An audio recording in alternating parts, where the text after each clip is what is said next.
Hello everyone, welcome to all rounder siblings. जैसा कि आप सभी को पता है, हम पढ़ रहे हैं ICSE board class 8 value education.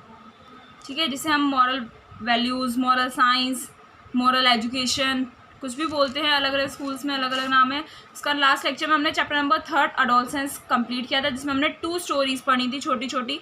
ठीक है, जिसमें एक स्टोरी किसकी थी? अंकित की थी, क्योंकि उसमें बहुत सारे फिजिकल चेंजेस आ रहे थे, बॉडी की चेंजेस आ रहे थे, तो उसे अच्छा नहीं लग रहा था। वो बहुत ज़्यादा इरिटेटिंग, इनसिक्योर, अनश्योर, ऑकवर्ड सा फील करने लगा था, इंसल्टिंग सा फील करने लगा था। उसमें सेल्फ कॉन्फिडेंस की कमी थी। और दूसरा एक्सट्रैक्ट पढ़ा था हमने गौरिका भाटिया का, जो बहुत उसमें अच्छा सेल्फ कॉन्फिडेंस था। उसके जो चेंजेस आ रहे थे उसमें उसने उसे पॉजिटिव वे में लिया और उसके साथ डील किया। किसके साथ?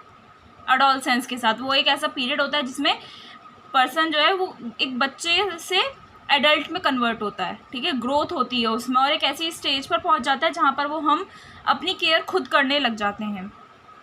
ओके, तो आप लोग भी एडोलसेंस की एज में हैं, तो अपने आप में आपको सेल्फ कॉन्फिडेंस होना चाहिए कि आप में जो भी चेंजेस हो रहे हैं आप उन्हें फेस करो। ठीक है, सेल्फ कॉन्फिडेंस रहना चाहिए, आपके फेस पे हमेशा एक स्माइल होनी चाहिए। आपके जो भी फीचर्स हैं, यानी कि आपकी ग्रोथ हो रही है तो कुछ ना कुछ चेंजेस आएंगे। फिजिकली आप में बॉडी में बहुत चेंजेस आते हैं, इंटरनली चेंजेस आते हैं, तो आपको कॉन्फिडेंट रहना चाहिए और ये ध्यान रखना चाहिए कि आपको लाइफ में क्या करना है। ठीक है, तो ये पूरा चैप्टर हमने पढ़ा था। आज हम करेंगे इस चैप्टर की एक्सरसाइज एंड क्वेश्चन आंसर्स करेंगे, जिसमें फर्स्ट आते हैं tick the correct answers. First है, how did Ankit feel when he stood before mirror. जब अंकित मिरर के सामने खड़ा होता है तो उसे कैसा फील होता है? Happy, good, miserable. तो वो खुश होता है ना, अच्छा लगता है उसे। मिजरेबल यानी कि दुखी होता है, तो वो मिजरेबल आएगा इसमें answer.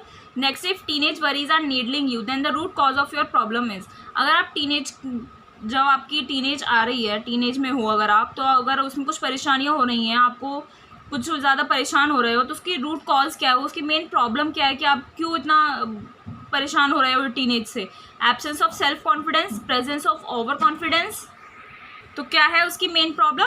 Absence of self confidence. आप में सेल्फ कॉन्फिडेंस की कमी है, इसलिए आपको टीनेज की प्रॉब्लम्स जो है वो बहुत ज़्यादा परेशान कर रही हैं, ट्रबल कर रही हैं आपको।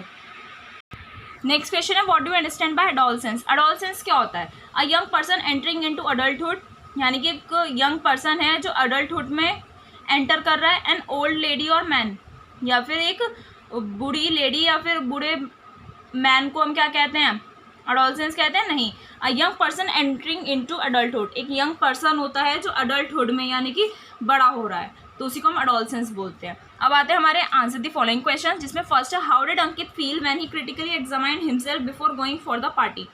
जब अंकित अपने आप को एग्जामाइन करता है, अपने आप को देखता है, तो वो कैसा फील करता है? जब वो पार्टी में जाने से पहले मैंने आपको स्टोरी में बताया था कि वो अपने आप को मिरर के सामने खड़ा करके अपने आप को देखता है, क्रिटिकली एग्जामाइन करता है, बहुत अच्छे से ध्यान से देखता है कि उसकी बॉडी में क्या क्या चेंजेस हो रहे हैं, तो उसे कैसा महसूस हो रहा होता है। तो आपको ये आंसर में बताना है। तो वो कैसा फील करता है? Ankit felt very horrible, he feel that he is looking very horrible when he critically examined himself before going for the party. He thought that इसमें आपको क्या लिखोगे आप? He felt insecure, है ना, insecure हो गया था, insure हो गया था, insure नहीं सॉरी unsure। ठीक है, and awkward फील कर रहा था बहुत ज़्यादा वो। तो ये ऐसा फील कर रहा था जब उसने अपने आप को मिरर के सामने एग्जामाइन किया पार्टी में जाने से पहले। What was Ankit fed up with. Ankit किस चीज़ से उब चुका था, किस चीज़ से परेशान हो चुका था?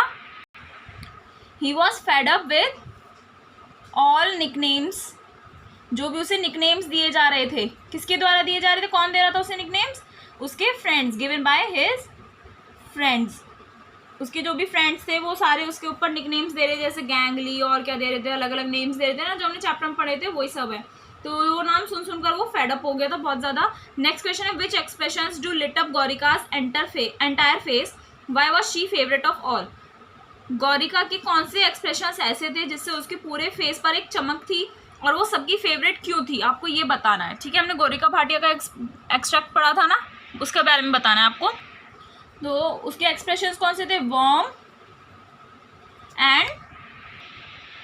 Warm and bright smile. ठीक है, उसकी वजह से उसको गौरिका का एंटायर फेस जो है वो उस पर एक चमक थी इन एक्सप्रेशंस की वजह से। Why was she favourite of all? She was favourite of all because of her self confidence. What have you learn from this lesson? इस लेसन से आपने क्या सीखा? इस पूरे चैप्टर में आपने 2 एक्सट्रैक्ट्स पढ़े थे, तो इसमें आपने क्या सीखा आपको ये बताना है। सो क्या सीखा आपने? जल्दी से कमेंट सेक्शन में मुझे लिखकर बताइए। We learned from this lesson that we should be confident and determined to get success in our life. Okay, that's the moral of this chapter. यहाँ पर ये चैप्टर हमारा कंप्लीट हो गया है। नेक्स्ट चैप्टर हम स्टार्ट करेंगे नेक्स्ट लेक्चर में, और तब तक के लिए आप सारी वीडियोस को देखिए। इस चैप्टर को लगाकर हमारे 3 चैप्टर्स कंप्लीट हो चुके हैं। नेक्स्ट लेक्चर में हम 4th चैप्टर स्टार्ट करेंगे, और सारी वीडियोस को देखिए, लाइक कीजिए, शेयर कीजिए अपने फ्रेंड्स, क्लासमेट्स, रिलेटिव्स के साथ, और सब्सक्राइब करना ना भूलें। मिलते हैं नेक्स्ट वीडियो में नेक्स्ट लेक्चर के साथ। Stay tuned, stay healthy.